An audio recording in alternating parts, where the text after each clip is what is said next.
نہیں گھنٹہ ہو گیا نا 5 منٹ کا. ہاں 5 منٹ کرتے کرتے بجاؤ گے ہماری. پوچھنے کی ضرورت ہی نہیں.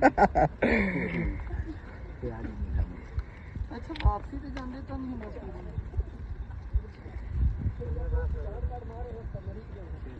نہیں نہیں اور ایسا بڑا فلیٹ ہے.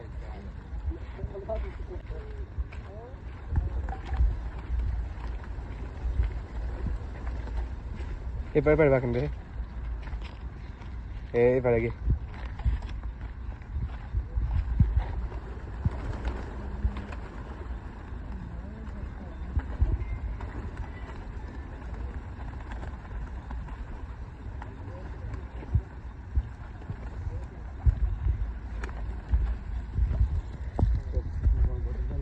Yeah,